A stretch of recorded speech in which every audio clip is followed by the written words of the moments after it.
السلام علیکم ورحمۃ اللہ وبرکاتہ۔ الحمد للہ رب العالمین۔ اللہ رب العزت کی توفیق کے ساتھ آج ہم سورہ کہف کی آیت مبارکہ 46 کی تفسیر مختصر جانیں گے۔ بسم اللہ الرحمن الرحیم۔ المال والبنون، المال مال، البنون اور بیٹے، زینت زینت الحیات الدنیا، زینت دنیا کی زندگی، والباقیات اور باقی رہنے والی صالحات نیکیاں، خیرن بہتر ہیں، عند ربک تیرے رب کے نزدیک، ثواباً ثواب میں، وخیرن اور بہتر ہے، عملا آرزوئیں۔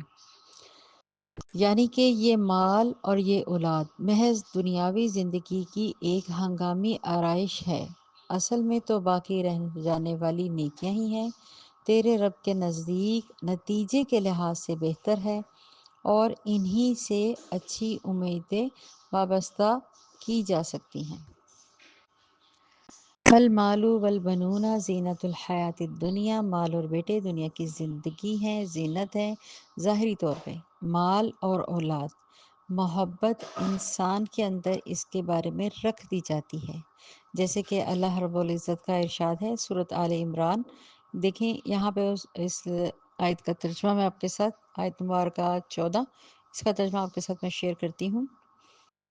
زُيِّنَ لِلنَّاسِ حُبُّ الشَّهَوَاتِ مِنَ النِّسَاءِ، لوگوں کے لیے نفسانی خواہشات کی محبت خوشنما بنا دی گئی ہے، جو عورتیں اور بیٹے اور سونا چاندی کے جمع کیے ہوئے خزانے اور نشان زدہ گھوڑے، مویشی اور کھیتی ہیں، یہ سب دنیا کی زندگی کا سامان ہے اور اللہ تعالیٰ کے پاس بہت اچھا ٹھکانہ ہے۔ یہ آل عمران کی آیت مبارکہ 14 کا خالی میں نے آپ سے ترجمہ کیا، اور دیکھیں ترجمے کے اندر بھی اللہ تعالیٰ نے کھول کر بہترین وضاحت فرمائی۔ بیٹے، سونا چاندی اور عورتیں، نشان زدہ گھوڑے، عرب کا یہ بہت زیادہ ابھی تک رواج ہے کہ وہ چنے ہوئے اچھے خاصے عمدہ قسم کے جو گھوڑے ہیں وہ لیتے ہیں، اور ان کے پھر اپنا بھی نشان بھی لگاتے ہیں کہ یہ ہمارے ہیں۔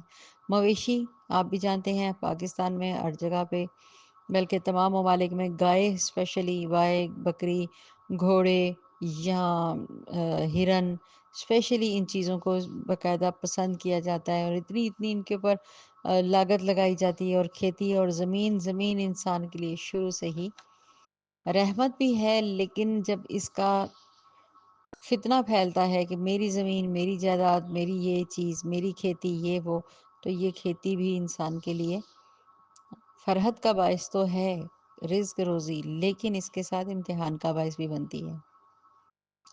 لہٰذا اسی طریقے سے سورۃ تغابن کے اندر انہی معاملات کو دیکھیں گے۔ آیت نمبر 14 اور 15 ان کے ترجمے آپ کے ساتھ میں شیئر کرتی ہوں کہ مال اور اولاد تو آزمائش ہے، جیسے اللہ رب العزت نے تغابن کی آیت مبارکہ 15 میں کہا کہ تمہارے مال، تمہاری اولادیں تو بس آزمائش ہیں، اور اللہ تعالیٰ کے پاس بہتر اجر ہے۔ یعنی آپ کا جو آزمائش کس میں ہے؟ اولاد۔ دیکھیں ہم اولاد کے لیے کتنا لڑ جاتی ہیں دوسروں کے ساتھ، اور تمہاری مال کے لیے اتنا حرص بڑھ جاتا ہے ہمارے دماغ میں، آنکھوں کے اوپر یہ چڑھ جاتی ہے مال و دولت کا محبت نشہ، کہ ہم نعوذ باللہ، ہم تو نہیں، میرا کہنے کا مطلب انسان اس کو دوسرے شخص کو قتل ہی کر دیتا ہے، اپنے سگے بہن بھائیوں کی جائیدادیں کھانا ایک معمول بن چکا ہوا ہے، یہ مال کا ہی نشہ ہے۔ اِنَّا لِلَّهِ وَإِنَّا إِلَيْهِ راجعون۔ اسی طرح سے تغابن کی جو میں نے کہا آیت مبارکہ 14، اس پہ بھی یہی چیز ہے کہ اے لوگو جو ایمان لائے ہو، یقیناً تمہاری بیویوں، تمہاری اولادوں میں سے بعض تمہارے لیے دشمن ہیں، سو ان سے ہوشیار رہو، اور اگر تم معاف کر دو، درگزر کرو، بخش دو، تو یقیناً اللہ تعالیٰ بے حد بخشنے والا، نہایت رحم کرنے والا ہے۔ اب دیکھیں یہاں پہ اولاد کو ساتھ ساتھ کیا کہا اللہ تعالیٰ نے کہ تمہارے کچھ لوگ تمہارے دشمن بھی ہیں، یعنی مال اور بیٹے دنیا کی زینت تو ہیں، لیکن یاد رکھو انہی مال اور اولاد میں سے جو آپ کے سگے ہی ہوتے ہیں یا آپ کے دشمن بھی بن جاتے ہیں، یاد رکھیں۔ خیر بہت ڈیپ بات چلی جائے گی آگے سے آگے، تو لہٰذا اللہ تعالیٰ فرما رہے ہیں کہ ہمیشہ جو زندگی ہے وہ یہاں پہ نہیں ہے، در حقیقت زندگی جلد فنا ہو جائے گی، اس لیے جو عقل مند آدمی ہے وہ ان چیزوں کے اوپر اتنی توجہ نہیں کرتا۔ وہ مال اور بیٹوں پر فخر کرنے کی بجائے، ان کے اوپر غرور کرنے کی بجائے وہ کیا کرتا ہے؟ اپنی آخرت پر ترجیح دیتا ہے، اور جو چیز ملتی ہے اس کو اللہ کی توفیق کے ساتھ وہ انسان اس کا صبر و شکر ادا کرتا ہے، اللہ تعالیٰ کا نعمتوں کا شکر ادا کرتا ہے اور الحمدللہ کہتا ہے، اور پھر کہتا ہے یہ جو مال دیا اللہ تعالیٰ نے، بیٹے دیے ہیں، بیٹیاں دی ہیں، صحت دی ہے، تندرستی دی ہے، گاڑی محلے کھیتی باڑی جانور جو بھی دیا ہے یہ سب اللہ کی طرف سے ملا ہے، میرا اپنا ذاتی کوئی کمال نہیں۔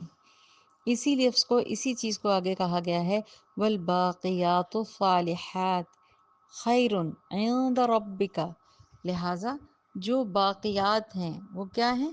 صالحات، نیک عملوں کی وجہ سے ہیں، یعنی باقی رہنے والی نیکیاں ہی ہیں آپ کے رب کے نزدیک ثواب میں بھی بہتر ہے اور امید میں بھی زیادہ اچھی ہیں۔ اللہ رب العزت نے آگاہ فرمایا ہے کہ انسان کے لیے جو چیز باقی رہ جاتی ہے وہ اس چیز سے وہ نفع دیتی ہے۔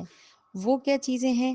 وہ چیز اسے ہمیشہ خوشیاں دے گی، اسے راحت دے گی، وہ ہے نیکیاں، جو صرف اور صرف وہی باقی رہنی ہیں۔ اب یہاں پہ تھوڑا سا بات کو کھولنے کی ضرورت ہے، باقی رہنے والی نیکیوں میں واجب بھی ہیں، مستحب بھی ہیں، سب نیکیاں کام میں اسی میں شامل ہیں۔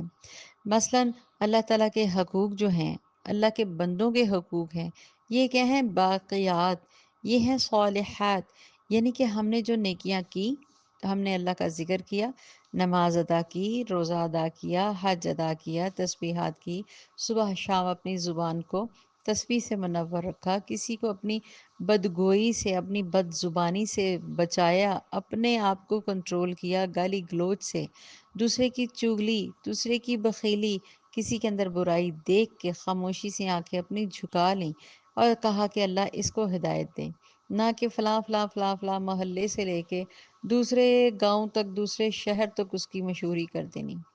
یہ ہے اپنے شر سے دوسرے کی عزت کو بچانا، دوسرے کی بیٹی ہو، بیٹا ہو، ماں ہو، کوئی رنڈوی ہو، کوئی رنڈوا ہو، اس کو اپنے شر سے اپنی زبان سے بچانا۔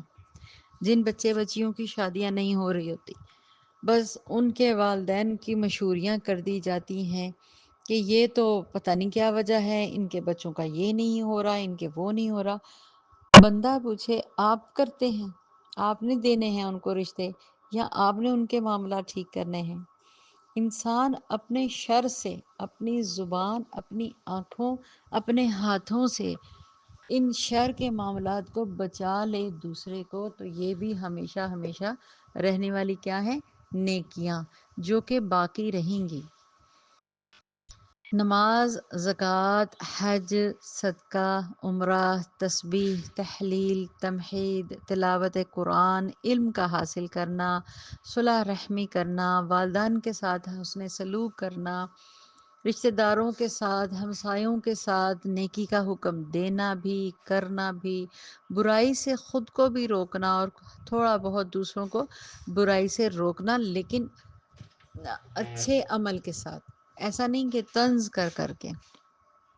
پھر اسی طریقے سے غلاموں کے ساتھ رحمت کرنا، ان کے ساتھ شفقت سے پیش آنا، جانوروں کے حقوق ہیں جو قربانی ہم لے کر آتے ہیں، اس وقت کس طرح سے ہم ان جانوروں کو رکھتے ہیں، کیسے پالتے ہیں، اس طرح کے معاملات کرنا۔ جانور جنہوں نے گھر میں پالے ہوئے ہیں، یہ نہیں کہ ان سے دودھ اور نچوڑا، ان سے انڈے لیے اور ان کو بعد میں ٹھڈے مار مار کے رکھا اور ان کو کھانے کا بھوسا چارہ کم دیا، اپنے پیٹ کی زیادہ فکر کرنی، اور جب دل کیا ان کی قربانی کرنے میں کوئی حرج نہ کر دیکھنا کہ اس کے چھوٹے چھوٹے ابھی بچے ہیں، اس ماں کو دودھ کی ضرورت ہے، بجائے اس کے بچے کو دودھ پلانے کی۔ یہ چھوٹی چھوٹی چیزیں ہیں، بہت ڈھیر لگ جائے گا اگر میں ان کا ذکر کروں گی۔ جو لوگ جانوروں کی طرح جانوروں کے سلوک کرتے ہیں، آخرت میں ان کو اس چیز کا بھی جواب دینا پڑے گا۔ یہ یاد رکھیں، نبی اکرم صلی اللہ علیہ وآلہ وسلم نے یتیموں کے حقوق، بچوں کے حقوق، جانوروں کے حقوق، ماں کا حقوق، بیٹے کے حقوق، ایک ایک نقطے کے راہ چلتے والے بندے کے حقوق، راستے میں آنے جانے والوں کے حقوق، مسافروں کے حقوق، ہر ایک چیز سے بتایا ہے، سمجھایا ہے۔ اب نہ عمل کریں تو اس میں پھر کیا ہے؟ تو لہٰذا کیا ہے؟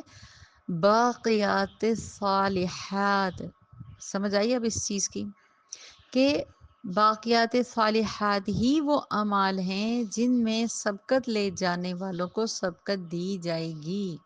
دنیا تو آئی، پیٹ میں کھایا اور واش روم میں فارغ کر دیا، یہ اتنی سی زندگی اور اتنی سی حقیقت ہے۔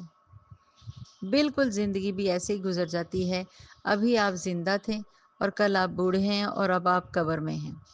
یہ 3 ادوار ہیں، جس طرح میں نے اس کو ایک لفظ میں بتایا کہ منہ میں کھایا، پیٹ میں تھوڑا سا اس کو ڈالا اور اس کو فارغ کر دیا، وہ صرف ایک فضلہ اور کچھ بھی نہیں۔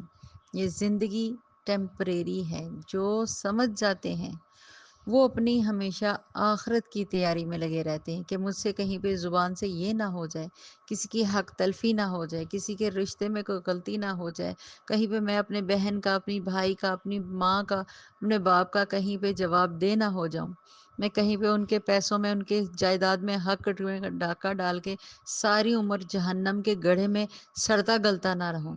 جنت مجھے جو میرا اصل ٹھکانہ ہے کہیں مجھ سے وہ نہ چھن جائے۔ لہٰذا اب آپ کو باقیات کی معاملات جو ہیں وہ سمجھ آ چکی ہوگی۔ تو یہ جو ہمارا دین ہے نا اتنا پیارا خوبصورت، اسلام دنیا کی زندگی کی زینت کو اس قدر و قیمت کے اعتبار سے زیادہ اہمیت دیتا ہے۔ یعنی کوئی چیز دیکھیں جو فنا ہو جانی ہے تو اس کی قدر و قیمت کہاں پہ ہوگی؟ اس کی اتنی ہی ویلیو ہے کہ جیسے ہم ایک ٹافی خریدی، ریپر کو اٹھایا، پھینکا اور ڈسٹ بن میں ڈال دیا، ٹافی ہم نے کھا لی۔ مثال دی ہے، ایک چاکلیٹ، ایک ٹافی ہم نے کھا لی، جس کا ہم نے وقتی طور پہ مزہ بھی لیا، سکون بھی لیا، لیکن اس ریپر کی ویلیو اتنی ہے کہ بس اس کو کور کیا ہوا ہے۔ ہم نے اپنی زندگی کو کور کر کے لانا ہے اور اس دنیا کے اندر سے، اس فانی دنیا کے اندر سے اپنے حقوق پوری کر کے تو اس کے ساتھ زندگی گزارنی ہے۔ جو لوگ توجہ نہیں دیتے، سنی ان سنی کر دیتے ہیں، وہ خود اپنا انجام آخرت میں بھگتیں گے۔ اللہ تعالیٰ کمی بیشیوں کو معاف فرمائے۔ لہٰذا ایک جگہ پہ ہے، سیدنا عثمان رضی اللہ تعالیٰ عنہ سے سوال پوچھا گیا، باقیات صالحات کیا ہیں؟ آپ رضی اللہ تعالیٰ عنہ نے فرمایا دعا۔ کون سی دعا؟ سبحان اللہ والحمد للہ ولا الہ الا اللہ واللہ اکبر ولا حول ولا قوة الا باللہ العلی العظیم۔